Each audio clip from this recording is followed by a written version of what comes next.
ఈరోజే నేను ఒక ఇంటికి పోయాను. ఆ ఇంటికి పోయి ఒక కిడ్నీ పేషెంట్, చాలా కష్టాల్లో ఉండే వ్యక్తికి నేరుగా 10,000 రూపాయలు నెలవారీగా పింఛన్ నేనే డిస్ట్రిబ్యూట్ చేసి ఇక్కడికి వచ్చాను. ఆ కుటుంబం యొక్క బాధ మీరు చూస్తే, తల్లికి బాగా లేకపోతే ఏం చేయాలో తెలియకుండా 10వ తరగతి పాస్ అయిన తర్వాత ఆవిడ కుమార్తె గుడ్ల వాసవి 10వ తరగతి నిలిపేసి తల్లిని కాపాడుకోవడానికి అనునిత్యం పనిచేసే ఆ అమ్మాయిని చూస్తే చాలా ఒక్కోసారి కుటుంబాలు ఏ విధంగా చితికిపోతాయో అర్థమవుతుంది. అలాంటి మాధవిని ఈరోజు ఆ కుటుంబానికి నేను ఒకటే హామీ ఇచ్చాను. ఆ కుటుంబం అప్పులు చేసింది. ఈరోజు ఎన్డీఏ ప్రభుత్వం వచ్చిన తర్వాత ఈ 10,000 రూపాయలు ఇచ్చాం కాబట్టి ఆ 10,000 రూపాయలతో డయాలసిస్ చేసుకుంటూ కనీసం బ్రతికే పరిస్థితి వచ్చింది. అలాంటి ఒక మంచి కార్యక్రమానికి 10,000 రూపాయలు ఇచ్చామంటే అది నాకు చాలా సంతోషం. ఇది సాధ్యమైందంటే ఒక పక్క తెలుగుదేశం, ఇంకొక పక్క మిత్రుడు పవన్ కళ్యాణ్ గారు, బీజేపీ నరేంద్ర మోడీ గారు ముగ్గురం కలిసి ఎన్నికల ముందు మీ అందరికీ చెప్పాం. మేము ఆ రోజు ఒక మాట చెప్పాం. ఈరోజు మా కలయిక మా కోసం కాదు, ఈ రాష్ట్రాన్ని పునర్నిర్మాణం చేయాలి. పూర్తిగా నిర్వీర్యమైనటువంటి ఆర్థిక వ్యవస్థ, విధ్వంసమైనటువంటి ఈ రాష్ట్రాన్ని పునర్నిర్మాణం చేసుకోవాలి. నిండు మనసుతో ఆశీర్వదించమని మిమ్మల్ని కోరాం. ఆ రోజు మేము చెప్పిన మాటలు మీకు గుర్తుంటాయి. ఆ రోజు మేము చెప్పింది అభివృద్ధి చేస్తాం, సమిక్షేమం ఇస్తాం, సుపరిపాలనకు నాంది పలకతామని నేను, పవన్ కళ్యాణ్ గారు, నరేంద్ర మోడీ గారు మీకు మాట ఇచ్చాం.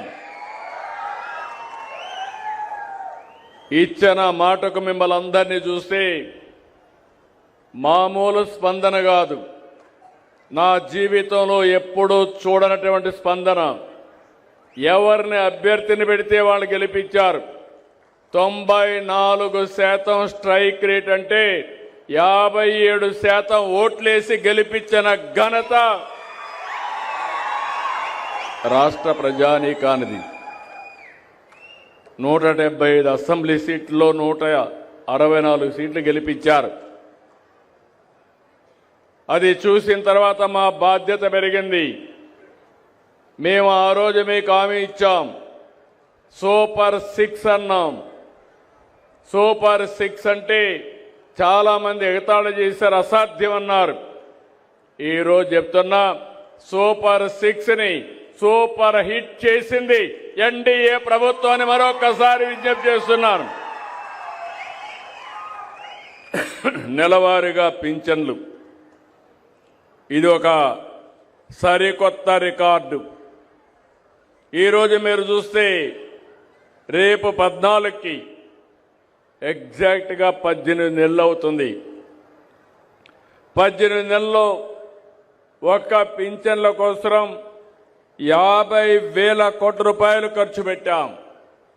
ఇంకా లెక్కల్లో మీరు చూస్తే 50,763 కోట్ల రూపాయలు ఒక్క పింఛన్ కింద ఖర్చు పెట్టాం.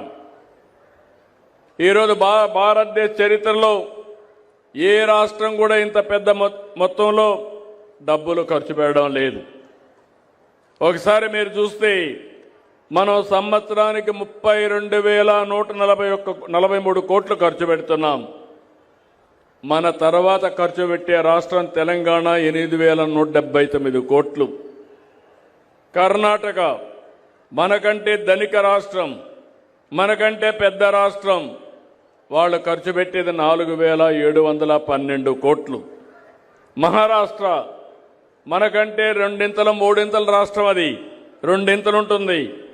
వాళ్ళు ఖర్చు పెట్టేది 3,541 కోట్లు, financial capital of India. Tamil Nadu ఆర్థికంగా చాలా ముందున్నారు, అయినా వాళ్ళు ఖర్చు పెట్టేది 3,780 కోట్లు. ఉత్తరప్రదేశ్ మనకంటే 3 రెట్లు పెద్ద రాష్ట్రం. ఆ రాష్ట్రంలో వాళ్ళు ఖర్చు పెట్టేది 520 కోట్లు. గుజరాత్లో కూడా మీరు చూస్తే 1584 కోట్లు. అంటే ఎందుకు ఈ మాట చెప్తున్నారంటే దగ్గర సంవత్సరానికి 33,000 కోట్లంటే 5 ఏళ్లలో మినిమం 1,65,000 కోట్ల రూపాయలు నెలవారీగా పేదలకు పింఛన్లు ఇచ్చే ఏకైక ప్రభుత్వం ఈ ప్రభుత్వం. 63,25,999 మందికి ఇస్తున్నాం. 2,739 కోట్లు పింఛన్ రూపంలో ఇస్తున్నాం. ఒకప్పుడు ఎవరైనా భర్త చనిపోతే భార్యకు పింఛన్లు ఇచ్చేవారు కాదు, వెయిట్ చేసేవాళ్ళు. ఈరోజు ఆటోమేటిక్గా ఈ నెలలో చనిపోతే మొదటి తారీఖున మళ్ళీ పింఛన్ భార్యకి ఇస్తున్నాం. ఈ నెలలో మీరు చూస్తే 7,533 మందికి 3 కోట్ల రూపాయలతో పింఛన్లు విడుదల చేశాం. ఇంకో పక్కన మీరు ఒకసారి చూస్తే మన జనాభా 4,93,00,000 మంది. అందులో 13% అంటే 100 మందికి 13 మందికి పింఛన్ వస్తుంది. కొంతమందికి 4,000 వస్తుంది, కొంతమందికి 6,000 ఇస్తున్నాం దివ్యాంగులకి. కొంతమంది ఇలాంటి క్రానిక్ పేషెంట్లు ఉంటే వాళ్లకు 10,000 ఇస్తున్నాం. బెడ్కే పరిమితమై వాళ్ళకు ఇంట్లో వాళ్ళు సేవ చేయాలనుకుంటే అలాంటి వాళ్లకు 15,000 ఇస్తున్నాం. ఈ విధంగా ఇచ్చే ఏకైక ప్రభుత్వం మీరు గుర్తుపెట్టుకోవాల్సిన అవసరం ఉంది. పింఛన్లు కూడా 59% మహిళలకే వస్తున్నాయి. మనం ఇచ్చే డబ్బుల్లో ఇప్పటి వరకు 50,000 ఇస్తే 30,000 కోట్ల రూపాయలు మహిళలకే ఇచ్చామని చెప్పి కూడా నేను మీకు తెలియజేస్తున్నా. ఒకప్పుడు ఒక నెలలో తీసుకోకపోతే ఎగ్గొట్టేవాళ్ళు. 2వ నెల 2 నెలలు ఇస్తున్నాం. 1,39,677 మందికి ఇస్తున్నాం. అంటే 114 కోట్లు ఇస్తున్నాం. 3 నెలలు కానీ 2 నెలలు తీసుకోకపోతే 3వ నెల ఇస్తున్నాం. ఇది కూడా 13,305 మందికి ఇస్తున్నాం. 16 కోట్లు ఇస్తున్నాం. మీరందరూ ఒకటి గుర్తుపెట్టుకోవాలి, పింఛన్లు ప్రారంభించింది నందమూరి తారక రామారావు గారు 84లో. ఒక్క నిమిషం కూడా ఆలోచించకుండా పింఛన్ ఆ రోజు చెప్పాం మేము ఏప్రిల్ నుంచి ఇస్తామంటే ఏప్రిల్ నెల నుంచి మీకు బకాయిలు కూడా ఇచ్చిన ప్రభుత్వం ఈ ఎన్డీఏ ప్రభుత్వం అని చెప్పి కూడా నేను మీకు తెలియజేస్తున్నా. ఈ ఒక్కటే కాదు, ఇంకొక పక్క మీరు చూస్తే తల్లికి వందనం. నేను పిల్లల్ని చూస్తున్నా, తల్లులందరూ పిల్లలు నాకు చూపిస్తున్నారు, చూపించి వాళ్ళ దగ్గర చెయ్యులూపిస్తున్నారు. మేము గర్వపడుతున్నాం. అదే మా కమిట్మెంట్. ఈ రాష్ట్రంలో ప్రతి ఒక్క పిల్లలకు న్యాయం చేసే బాధ్యత, పిల్లలు భారం కాదు, మీకు ఆదాయాన్ని ఇచ్చే బాధ్యత. ప్రతి ఒక్కరికి 15,000 రూపాయలు సంవత్సరానికి మీ అకౌంట్లో వేస్తాం. 2 పిల్లలుంటే 30,000 వేస్తాం. 5 మంది ఉంటే 75,000 వస్తుంది. నేను ఇటీవల కాలంలో చూస్తున్న ఒకప్పుడు నేను కూడా ఫ్యామిలీ ప్లానింగ్ గురించి మాట్లాడాను, జనాభా పెరగకూడదని మాట్లాడాను. ఇప్పుడు జనాభా తగ్గిపోతా ఉంది. అందుకే ఆలోచిస్తున్నాను, కనీసం ప్రతి ఒక్క కుటుంబం, ప్రతి ఒక్క కప్పులు 3 పిల్లల్ని మీరందరూ కూడా కనాల్సిన అవసరం ఉంది. ఇది నా కోసరం కాదు, ఈ రాష్ట్రం కోసరం. ఎందుకంటే జనాభా తగ్గిపోతే భవిష్యత్తులో మనం మెషిన్లకు సేవ చేయాల్సి వస్తుంది. అందుకనే మనం ఆలోచించుకోవాల్సింది, జనాభాని కానీ మనం సమతుల్యంగా పెంచుకుంటూ పోగలిగితే ప్రపంచానికి ఆదర్శంగా భారతదేశం ఉంటుంది, అగ్రదేశంగా భారతదేశం ఉంటుంది. దానికి చిరునామాగా ఆంధ్రప్రదేశ్ ఉంటుందని చెప్పి కూడా నేను మీకు తెలియజేస్తున్నా. ఇంకో పక్కన దీపం 2 మా ఆడబిడ్డలు ఏమమ్మా అప్పుడప్పుడు మీరు ఆలోచిస్తూ ఉంటారు ఇంకా ఎక్కువ చేయాలని. నేను అడుగుతున్నా, మీకు ఆ రోజు వంట గ్యాస్ ఇచ్చింది, సిలిండర్ ఇచ్చింది నేనే ఇచ్చాను.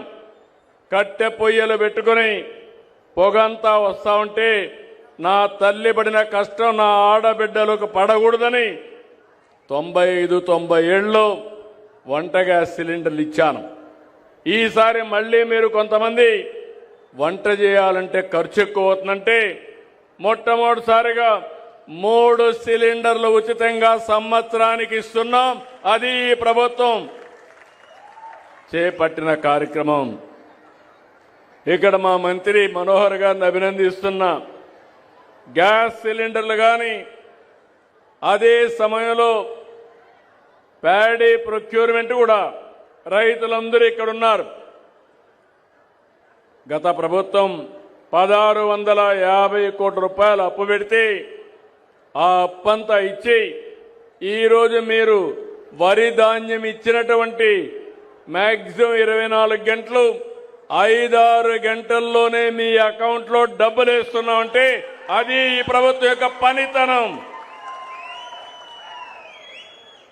ఇది కాకుండా ఈరోజు మీరు ఒకసారి చూస్తే స్త్రీ శక్తి, ఉచిత ప్రయాణ సౌకర్యం, జల్సాగా మా ఆడబిడ్డలు ఎక్కడికి పోవాలన్నా 1 పైసా ఖర్చు లేకుండా మీరు వెళ్ళే సౌకర్యం ఏర్పాటు చేశాం. దీనివల్ల చాలా వరకు మీకు ఫ్రీడమ్ రావడమే కాకుండా మొబిలిటీ వస్తుంది. మొబిలిటీ వచ్చిన దానివల్ల మీరు బయట ఏదైనా పనులుంటే మీరు చేసే పరిస్థితి వస్తుంది. తద్వారా నాలెడ్జ్ కూడా వస్తుంది. అన్ని ఆర్టీసీ బస్సులు కళకళలాడుతున్నాయి. దగ్గర 25 కోట్ల మంది ప్రయాణం చేశారు. దగ్గర 855 కోట్లు ఆర్టీసీకి మేము డబ్బులు కడుతున్నాం. ఎంతైనా పర్వాలేదు, నా ఆడబిడ్డల గౌరవాన్ని కాపాడే బాధ్యత ఈ ప్రభుత్వం తీసుకుంటామని మరొక్కసారి మీకు హామీ ఇస్తున్నా.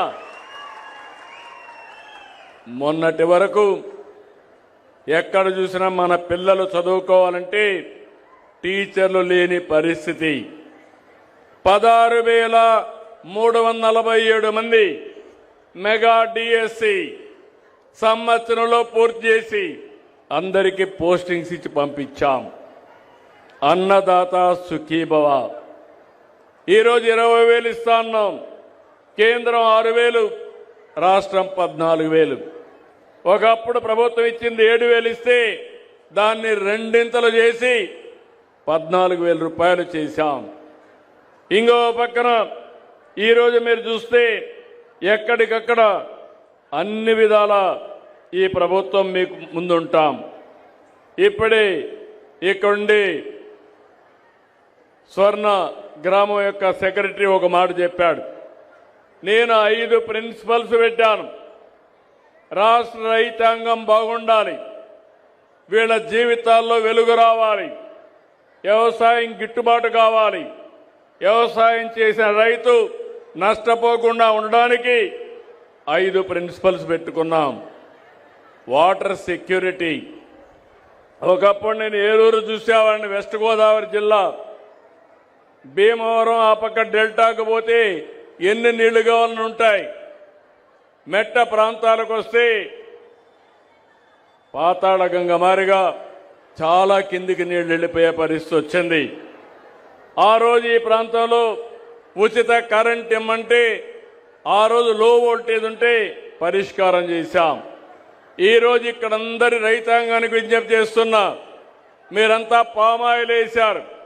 ఆ పామాయిల్ రావడానికి కారణం ఆ రోజు నందమూరి తారక రామారావు గారు మలేషియా నుంచి తీసుకొచ్చారు. ఈరోజు అది ఒక లాభసాటిగా వాణిజ్య పంటగా తయారయ్యే పరిస్థితి వచ్చింది. మొన్ననే ఇంటింటికి వచ్చి రైతులను కలిశాం.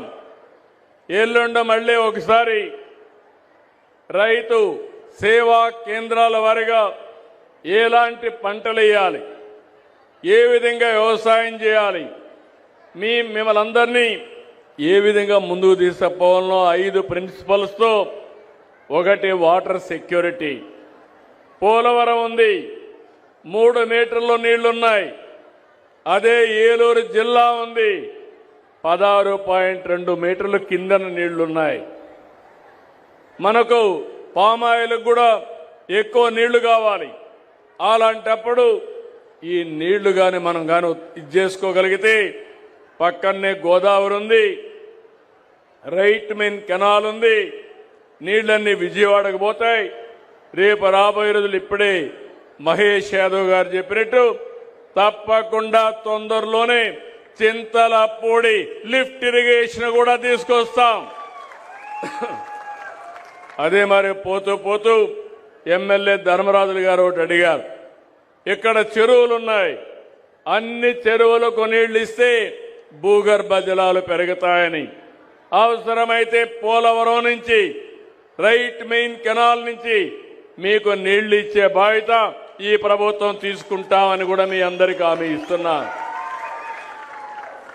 దీనివల్ల భూగర్భ జలాలు పెరుగుతాయి, వాటర్ సెక్యూరిటీ వస్తుంది.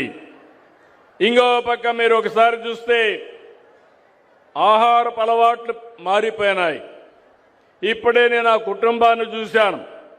ఆ కుటుంబంలో నేను చూస్తే వారి సమస్యలు కూడా నేను అర్థం చేసుకున్నాను. ఎందుకు ఈ మాట వాడుతున్నానంటే ఈరోజు చాలామంది డయాబెటీస్ రావడానికి, షుగర్ రావడానికి కారణం మనం ఎక్కువ రైస్ తింటున్నాం, కార్బోహైడ్రేట్స్ తింటున్నాం. దీనివల్ల ఒక్కసారి షుగర్ కానీ డయాబెటిక్ అయితే అన్ని రోగాలకు గేట్వేగా తయారవుతుంది. ఎన్ని మెడిసిన్స్ తిన్నా ఒక్కసారి ఏమారితే అక్కడి నుంచి కిడ్నీ ప్రాబ్లమ్స్ వస్తాయి, లేకపోతే మిగిలిన అన్ని సమస్యలకు కూడా నాంది పలికే పరిస్థితి వస్తుంది. అందుకే ప్రపంచం మొత్తం ఆహారపు అలవాట్లు మారుతున్నాయి. రైస్ తినడం మానేశారు. కొంతమంది ప్రోటీన్ కోసం ఎగ్ కానీ, చికెన్ కానీ, ఫిష్ కానీ, అదే మరి కూరగాయలు, పళ్ళు ఎక్కువ తినే పరిస్థితికి వచ్చారు. మనం కూడా దీన్ని బేస్ చేసుకుని ఎక్కడికక్కడ డిమాండ్ ఆధారిత పరిశ్రమలు, ఆధార పంటలు పెట్టాలి. నేను ఇక్కడే ఒక మోడల్ చూశాను. ఒక అతను చాలా బాగా చేశాడు. 1 ఎకరా మధ్యలో వరి, చుట్టుపక్కల చేపల పెంపకం. దగ్గర 1 ఎకరాలో 2,30,000 రూపాయల ఆదాయం సంపాదిస్తున్నాడు. ఇలాంటి వినూత్నమైన కార్యక్రమాలు వస్తున్నాయి. నాటు కోళ్లు ఉన్నాయి. ఆ కోళ్లు చూశాను, కేజ్ తయారు చేసి అందులో ఈ కోళ్ల పెంచడం. అవన్నీ చూస్తే ఇంట్లోనే ఒక ఆడబిడ్డ నెలకు ఒక 15,000 రూపాయలు సంపాదించే అవకాశం వస్తుంది. అందుకే దీనికి మీకు అందరికీ పిలిపిస్తున్నా, డాక్రా సంఘాలు ముందుకు రావాలి. మీరు కూడా ఆదాయం సంపాదించాలి. మీకు ఏ విధంగా చేయాలో నేర్పించే బాధ్యత మాది, దాన్ని అందిపుచ్చుకునే బాధ్యత మీదని మరొకసారి మా ఆడబిడ్డలందరికీ ఆమె విజ్ఞప్తి చేస్తున్నాం. టెక్నాలజీ మారింది, అందుబాటులోకి వచ్చింది. ఈరోజు ఇక్కడ నేను చూస్తున్నాను, ఈరోజు డ్రోన్ ఉంది. డ్రోన్ కానీ పామాయిల్ తోటల మీద రన్ చేస్తే ఏ చెట్టు రోగం ఉన్నా సరిగా లేకపోయినా అది డయాగ్నోస్ చేస్తుంది. నేరుగా ఆ చెట్టునే కరెక్ట్ చేసే పరిస్థితి వస్తుంది. ఇలాంటి కొత్త టెక్నాలజీస్ వచ్చాయి. దీనివల్ల ఆదాయం పెరుగుతుంది, ప్రొడక్టివిటీ పెరుగుతుంది, దిగుబడి పెరిగే అవకాశం వస్తుంది. నేను అందుకని టెక్నాలజీని ఎక్కువ వాడుతున్నాను. వ్యవసాయం చాలా సమస్యలు ఉన్నాయి. రాయలసీమ మొత్తం హార్టికల్చర్కి వెళ్తున్నాం. ఆంధ్రాలో ముఖ్యంగా కోస్టల్లో ఎక్కువ అక్వాకల్చర్కి వెళ్తున్నాం. మీరందరూ చూస్తే ఎవరు ఇవ్వని విధంగా ₹50 అక్వాకల్చర్కి కరెంట్ ఇచ్చిన ఘనత, ఇస్తున్న ఘనత ఈ ప్రభుత్వానిదని మీ అందరికీ హామీ ఇస్తున్నా. ఆ రోజు నేను చెప్పా 850 కోట్లు అవుతుందన్నారు. ఎంతైనా పర్వాలేదు, చెప్పిన మాట నిలబెట్టుకోవాలని దాన్ని అమలు చేశాం. ఇంకో పక్క ఫుడ్ ప్రాసెసింగ్కి ఎక్కువ వెళ్ళాలి, వ్యవసాయ ఆధార పరిశ్రమలు పెట్టాలి. ఈరోజు ఒక్క విషయం మీరు ఆలోచిస్తే ఇక్కడ కోకో ఉంది, కొబ్బరి ఉంది, అరకులో కాఫీ ఉంది. ఈ మూడు కలిపి చాక్లెట్లు తయారు చేసుకోవచ్చు, కాఫీ తయారు చేసుకోవచ్చు, అదే మరి ఐస్ క్రీములు తయారు చేసుకోవచ్చు, స్వీట్లు తయారు చేసుకోవచ్చు. అప్పుడే ఆదాయం వస్తుంది. అందుకే మొన్న ఒక అతను నా దగ్గరికి వచ్చి విశాఖపట్నంలో C3 అన్నాడు. C3 అంటే చాక్లెట్ అంటే కోకో, పక్కన కాఫీ అరకు, మూడోది కోకోనట్. ఈ మూడు కలిపి మనకు కావాల్సిన ఆహారాన్ని తయారు చేయడానికి ఫ్యాక్టరీలు పెట్టడానికి ముందుకు వస్తున్నారు. ఇలాంటి వినూత్నమైన ఆలోచనలు మీకు రావాల్సిన అవసరం ఉంది. దానికి నాంది పలుకుతాం, సబ్సిడీ ఇస్తాం, ప్రోత్సహిస్తామని మీ అందరికీ తెలియజేస్తున్నా. ఇది చేయడమే కాకుండా ఎప్పటికప్పుడు ప్రభుత్వం మీకు అందుబాటులో ఉంటుంది. ఎప్పుడైనా ఇబ్బంది వస్తే సరైన గైడెన్స్ ఇస్తాం, మిమ్మల్ని ఆదుకుంటాం, సబ్సిడీలు ఇస్తాం. అయితే మీరు కూడా గుర్తుపెట్టుకోవాలి, అందరూ రైతులు. మనం చిన్నప్పటి నుంచి మాకు వ్యవసాయం తెలుసని బయట ప్రపంచంలో మార్పులు వస్తే మనం మారకపోతే ఏ ప్రభుత్వం కూడా ఆదుకోలేదు. ఆ విషయం మీరు గుర్తుపెట్టుకోవాల్సిన అవసరం ఉంది. రైతులకు ఇబ్బందులు ఉన్నాయి. అయితే ఆ ఇబ్బందులను అధిగమించాలంటే మీరు మేము కలిసి సమిష్టిగా పనిచేస్తే తప్ప ఈ సమస్యకు పరిష్కారం రాదు. ఈ విషయం మీరు గుర్తుపెట్టుకోవాలి. అందుకే 3వ తారీఖున రైతు సేవా కేంద్రం వారిగా ఏ పంటలు ఉన్నాయి, పంటల మార్పిడి ఏ విధంగా చేయాలి, టెక్నాలజీ ఏ విధంగా ఉపయోగించుకోవాలి, ఈ విషయాలపైన చర్చ చేస్తున్నాం. నేను ఒక మాట మీరు గుర్తుపెట్టుకోవాల్సింది, సమిక్షేమం, అభివృద్ధి, సుపరిపాలన. ఆ రోజు మాట ఇచ్చా, నేను పవన్ కళ్యాణ్ గారు చెప్పాం, అది ఈరోజు చేసి చూపించాం. 2029కి 20 లక్షల ఉద్యోగాలు ఇస్తాన్నాం. మొన్నే విశాఖపట్నంలో పెట్టుబడుల సదస్సు జరిగింది. 13,25,000 కోట్ల రూపాయలు పెట్టుబడులు పెట్టడానికి ముందుకు వచ్చారు. అప్పటికి 8,80,000 కోట్ల పెట్టుబడులు వచ్చాయి. ఈరోజు ఈ రెండు అయితే దగ్గర 24 లక్షల మంది పిల్లలకు ఉద్యోగాలు వస్తాయి. అది మా గ్యారంటీ అని మరొకసారి మీ అందరికీ హామీ ఇస్తున్నా. ప్రతి నియోజకవర్గంలో జాబ్ మేళాలు పెడుతున్నాం. 3 నెలలకు ఒకసారి జాబ్ మేళా పెడతాం. ఎక్కడ ఉద్యోగాలుంటే యజమాన్యాలు వస్తాయి, ఇక్కడుండే పిల్లల్ని రిక్రూట్ చేస్తాయి. ఇంకో పక్క ఇక్కడుండే మీ అందరినీ కోరుతున్నాను, ఇక్కడ కూడా పరిశ్రమలు రావాలి. పరిశ్రమలు రావాలంటే మీలో కూడా ఆలోచన విధానం మారాలి. వెస్ట్ గోదావరి జిల్లా అంటే, పాత జిల్లా కానీ ఏలూరు అంటే మీ ఆలోచన ఇక్కడ పరిశ్రమలు రావని. అది కాదు, ఇక్కడ కూడా రావాలి. అందుకే ఇప్పుడు కొత్తగా ఒకటి తీసుకొచ్చాను. ఒకప్పుడు ఒక పాలసీ పెట్టాను, 1 ఫ్యామిలీ 1 IT ప్రొఫెషనల్ అని. 25 ఏళ్ల ముందు పెడితే ఈరోజు హైదరాబాద్ నగరానికి వెళ్తే ఆ పాలసీ వల్ల సంపద వచ్చింది. తెలుగు వాళ్ళు ప్రపంచం మొత్తం వెళ్ళారు. ఈరోజు ప్రపంచంలో ఎక్కువ ఆదాయం సంపాదించే వారికి చిరునామాగా ఈ తెలుగు జాతి ఉందంటే ఆ రోజు చూపించిన చొరవ, ఒక్క నిర్ణయం.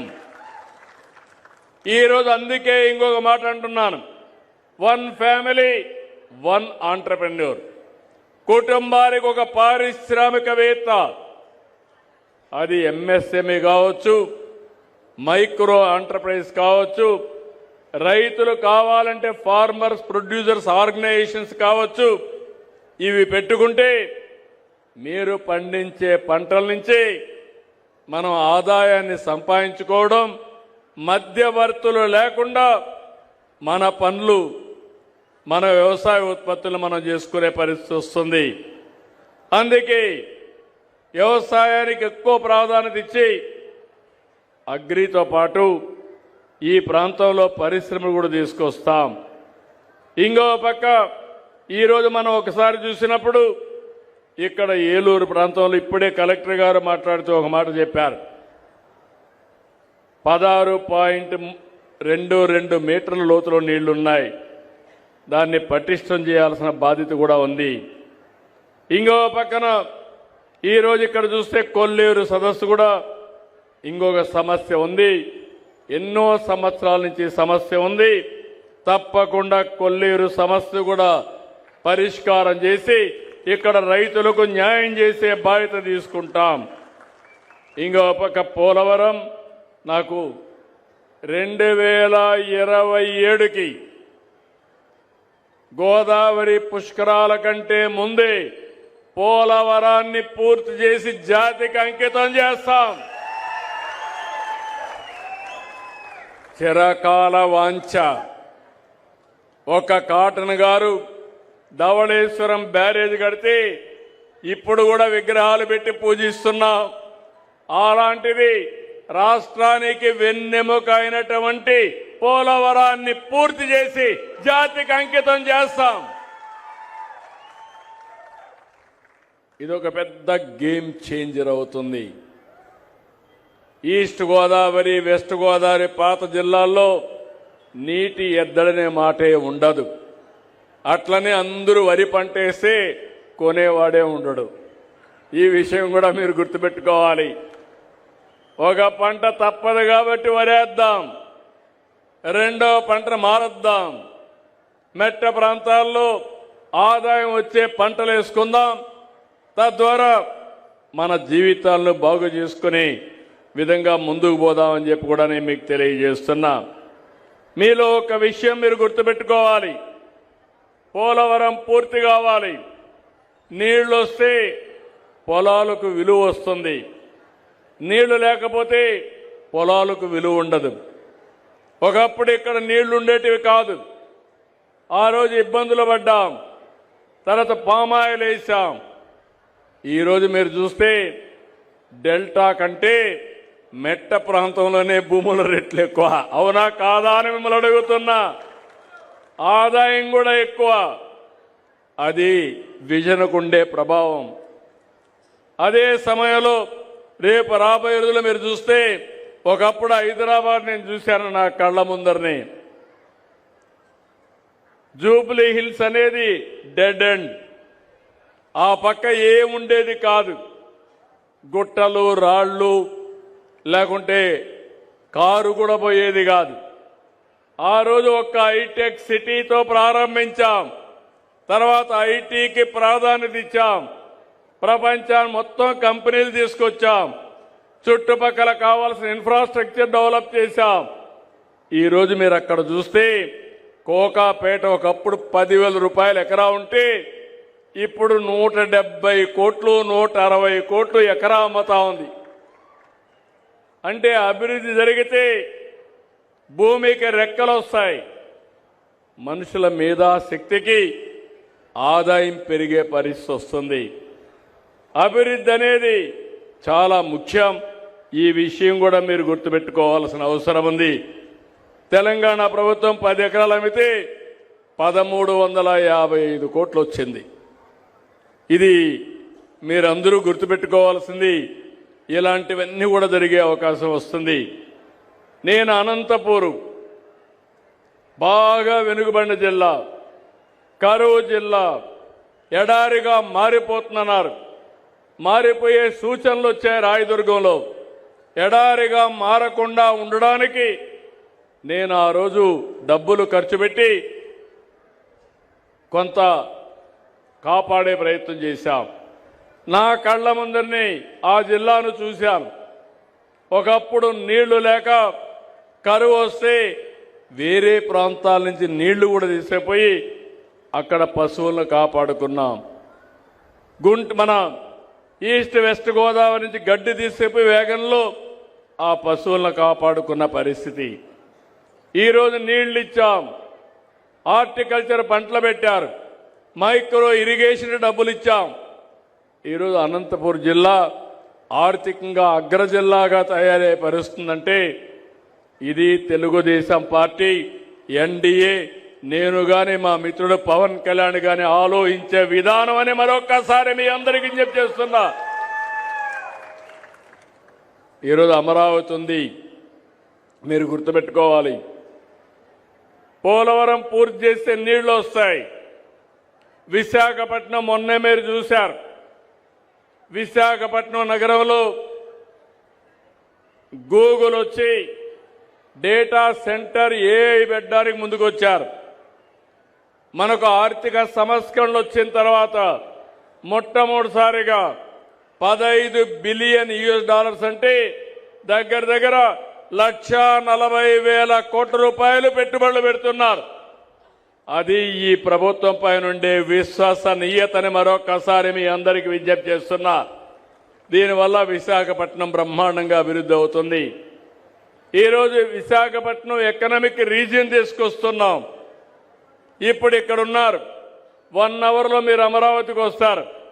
భవిష్యత్తులో వెస్ట్ గోదావరి పాత్ జిల్లా నుంచి నేరుగా ప్రకాశం జిల్లా వరకు అమరావతి ఎకనామిక్ రీజియన్ పెడుతున్నాం. నెల్లూరు నుంచి కర్నూలు వరకు తిరుపతి ఎకనామిక్ రీజియన్ ఒకటి ఏర్పాటు చేస్తాం. అమరావతి పనులన్నీ ముమ్మరంగా జరుగుతున్నాయి. మన పిల్లలకు ఉపాధి కల్పించాలంటే మీరు ఇక్కడ చేసే ఉద్యోగాలే కాకుండా అక్కడ ఉద్యోగాలు కల్పించే దిశగా ముందుకు పోతాం. ఆ ప్రాంతాన్ని మీరు గుర్తుపెట్టుకోవాల్సింది 2028కి ఫేజ్ 1 పనులు పూర్తవుతాయి.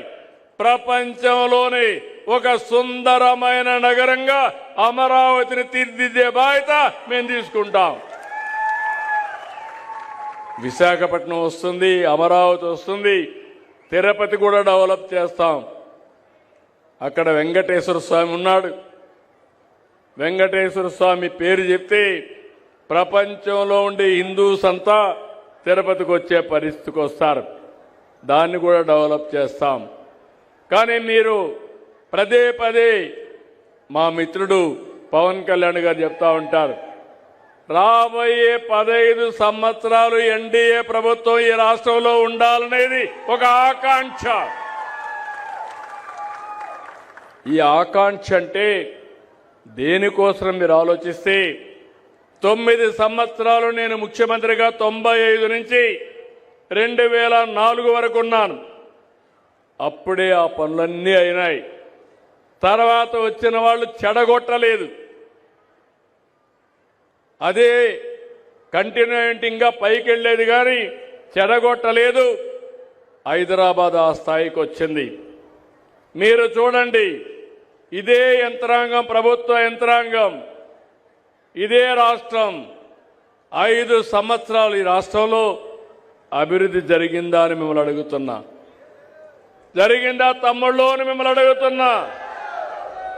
ఆ 5 ఏళ్లకు ఈ 18 నెలలకు తేడా కనపడుస్తా ఉందా లేదా మీకు అని అడుగుతున్నా. కనపడుస్తుందని చేలు పైకెత్తండి. అదే ఆ రోజుటికి ఈ రోజుటికి చూపించిన చొరవ. అదే గాని ఈరోజు రోడ్లున్నాయి. అందరూ ఇక్కడ మిత్రులందరూ చెప్పారు, రోడ్ల విషయంలో మీరు చూస్తే చాలా సమస్యలున్నాయి. కడాన గుంతలు పడితే మట్టి కూడా పూడ్చలా. మన రోడ్లన్నీ ఒకసారి వేసాం, కానీ మళ్ళా వర్షాల వల్ల దెబ్బతిన్నాయి. మీ అందరికీ హామీ ఇస్తున్నా, జనవరి లోపల ఎట్టి పరిస్థితిలో కూడా రోడ్లన్నీ పార్ట్ హోల్స్ అన్ని పూర్తి చేసే బాధ్యత ఈ ప్రభుత్వానిది. ఆ తర్వాత కూడా మెరుగైన రోడ్లు ఇస్తాం, రోడ్ల వ్యవస్థ బాగు చేస్తాం. ఇలాంటి వినూత్నమైన కార్యక్రమాలతో ఈరోజు మనం ముందుకు పోయే పరిస్థితి వస్తాం. ఇంకో పక్కన నా ఆలోచన ఒకటి, తొందరలోనే ఒక వినూత్నమైన ప్రాజెక్టు వ్యవసాయానికి అగ్రిటెక్ తీసుకురావడం ఒకటైతే, ప్రతి ఒక్కరి ఆరోగ్యాన్ని కాపాడడానికి సంజీవని అనే ఒక ప్రాజెక్టు తీసుకొస్తాం. దానికి సంజీవని ఎందుకు పెట్టామంటే దేవుడు మరో జన్మ రాముడు తమ్ముడు లక్ష్మణుడు యుద్ధంలో మూర్ఛపోతాడు. మూర్ఛపోతే మీకు చరిత్రతో తెలుసు. ఏం చేయాలని అడిగితే సంజీవని ఔషధం మొక్కంది అమ్మంటారు. ఎక్కడుందంటే నేరుగా పలాని పర్వతం దగ్గర ఉందంటే నేరుగా హనుమంతుడు అక్కడికి వెళ్ళిపోతాడు. మొక్క తెలియదు ఆయనకు, పర్వతాన్నే తీసుకొస్తాడు. తీసుకొచ్చి రాముడికి అప్పచెప్తే ఆ మొక్క తీసి ట్రీట్మెంట్ ఇస్తాడు. లక్ష్మణుడు బ్రతుకుతాడు. నా ప్రయత్నం కూడా మీ ఇంటి దగ్గరికి ప్రపంచంలో ఉండే వైద్య నాలెడ్జ్ని మీకు ఏ సమస్య ఉంటే ఆ సమస్యకు సరి అయిన మందులిచ్చే విధానానికి నేను శ్రీకారం చుడతాం. అదే సంజీవని అని మరొక్కసారి విజ్ఞప్తి చేస్తున్నాను.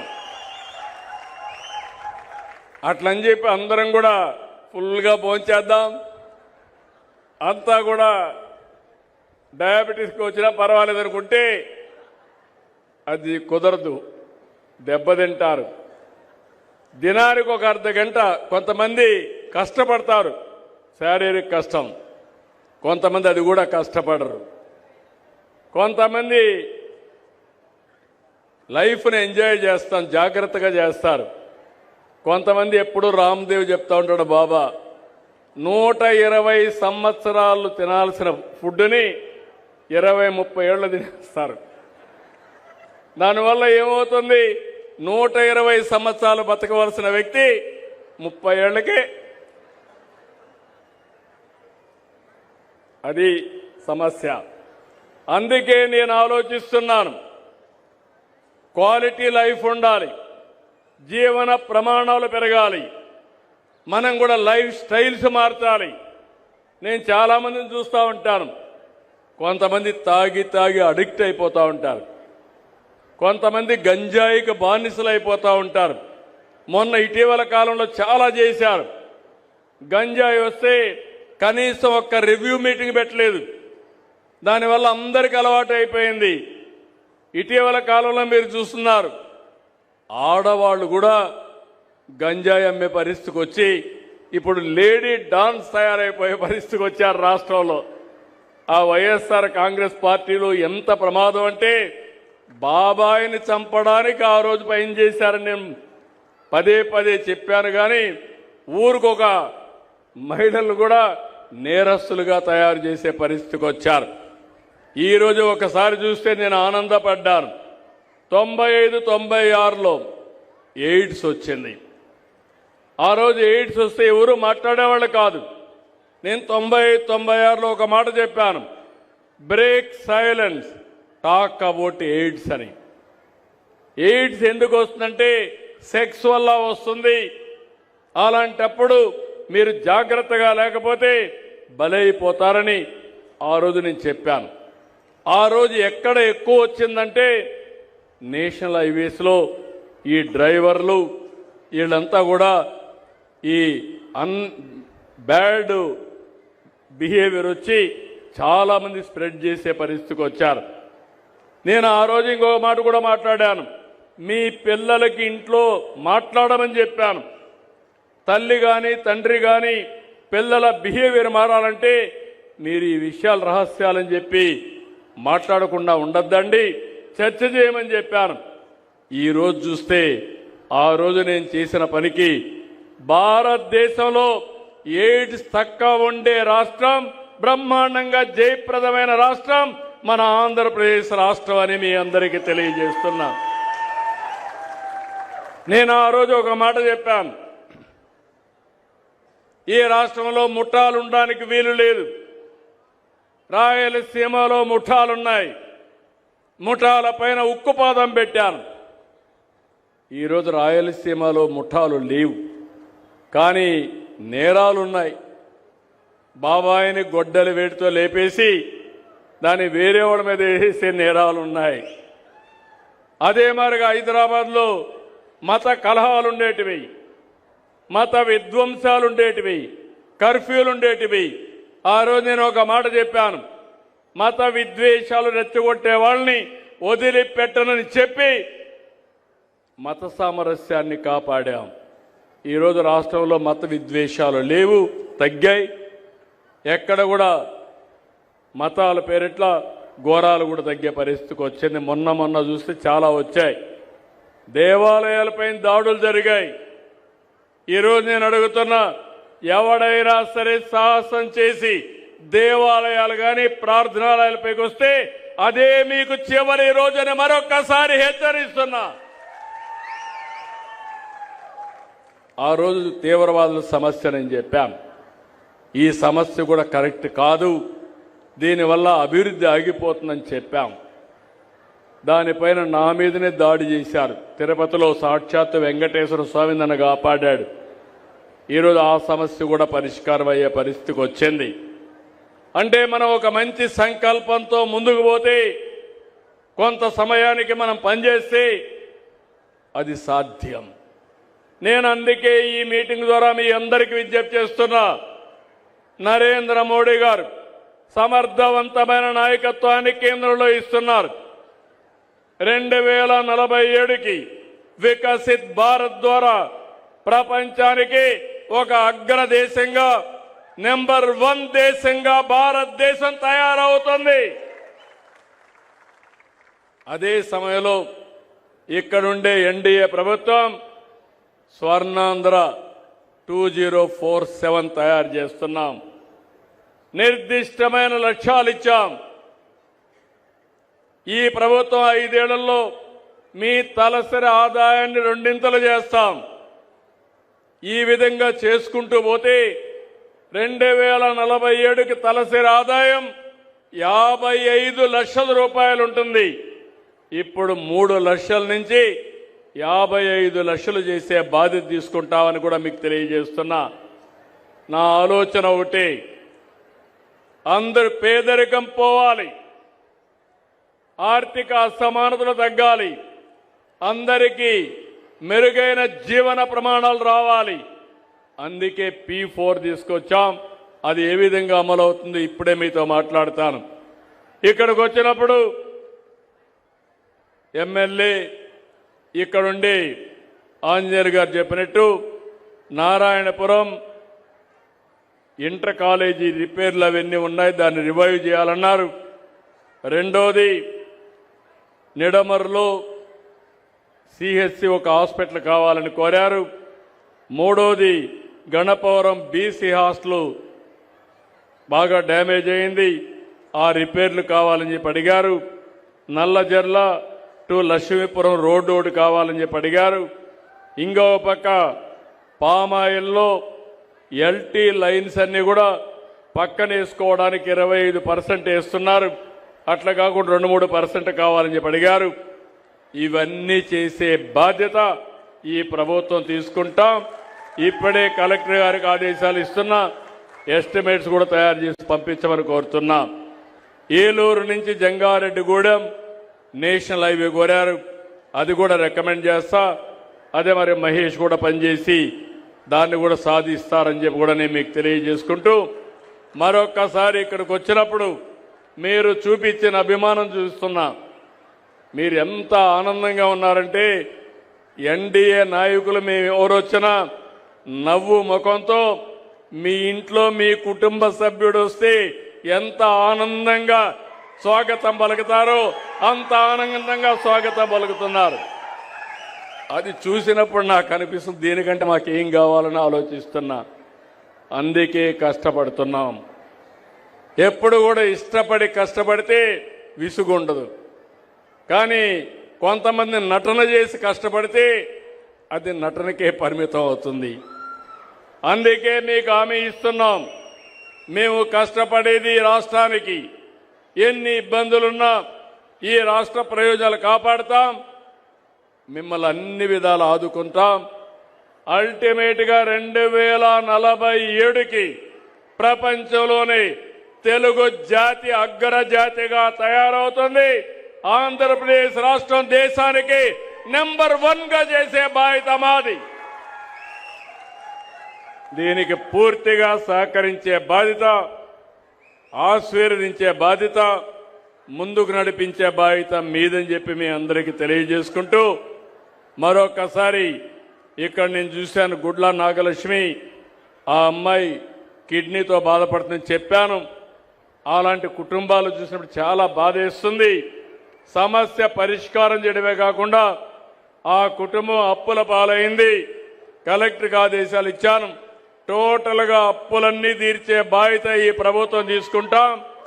అదే సమయంలో ఇల్లు కూడా మధ్యలో ఆగిపోయింది, ఇల్లు కూడా పూర్తి చేయించే బాధ్యత తీసుకుంటాం. వాళ్ళ అబ్బాయి ఎంసీఏ చేస్తున్నాడు, టీసీఎస్లో పనిచేస్తున్నాడు. అతనికి కూడా మెరుగైన ఉద్యోగం ఇప్పించే బాధ్యత కూడా తీసుకుంటాం. అదే సమయంలో వాసవికి ఒక డ్రోన్ ఇప్పించి ఆవిడ ఆదాయం కూడా ఒక 25,000 రూపాయలు వచ్చేట్టుగా చేసి, అంతేకాదు ఆ అమ్మాయి కూడా ఈ సంవత్సరం ఇంటర్ పరీక్ష రాస్తుంది, తర్వాత డిగ్రీ రాస్తుంది. అందరితో సమానంగా చదువుకొని పైకొచ్చే విధంగా తీర్చిదిద్దడం కోసం కలెక్టర్కి ఆదేశాలు ఇస్తున్నా. అలాంటి కార్యక్రమాలు కూడా చేయమని, వాళ్ళ తండ్రికి కూడా సరైన ఆదాయం లేదంటే ఒక ఐస్ ఫ్యాక్టరీలో పెట్టి కనీసం ఒక 25,000 రూపాయలు నెలకొస్తే అతను కూడా బాగుపడతాడు. ఇవన్నీ చేస్తామని చెప్పి హామీ ఇస్తూ, నేను ఒకటి ఆలోచిస్తున్నా, ప్రతి ఒక్క కుటుంబాన్ని ఆదుకోవాలని, మీ కష్టాలు వీలైనంత వరకు తీర్చాలని మీరు కూడా సహకరిస్తేనే ఇది సాధ్యం. అట్లా కాకుండా మీరు సరిగా పనిచేయకుండా అన్నీ మీరు చూసుకోండి అంటే మేము ప్రయత్నం చేసినా అది అసాధ్యం అవుతుంది, అసంభవం అవుతుంది. మీరు కలిసి వస్తే దారి చూపేయడానికి మేము సిద్ధంగా ఉన్నాం. కష్టాల్లో ఉండే వాళ్ళందరికీ సంక్షేమ కార్యక్రమాలు ఇస్తాం, నిరంతరం ఇస్తాం. అదే సమయంలో మన ఆదాయాన్ని పెంచుకుంటే తప్ప సంక్షేమ కార్యక్రమాలు కొనసాగించలేం. ఈ విషయం కూడా మీరు గుర్తుపెట్టుకోవాల్సి కోరుకుంటూ, చాలా సంతోషం ఈ మీటింగ్లో మిమ్మల్ని చూస్తే చాలా ఆనందంగా ఉంది. ఇదే స్ఫూర్తితో ముందుకు పోదాం. తప్పకుండా అన్ని విధాల మిమ్మల్ని ఆదుకునే బాధ్యత మాదని మరొకసారి తెలియజేసుకుంటూ అందరికీ నమస్కారాలు. జై హింద్, జై భారత్, జై తెలుగు తల్లి. 1 మినిట్ ఇక్కడ ఒక 2 కుటుంబాలు 2 నిమిషాలు మాట్లాడిస్తాం. బంగారు కుటుంబాలు 2 సమస్యలు ఉన్నాయి, వాళ్ళిద్దరిని మాట్లాడించే మార్గదర్శిని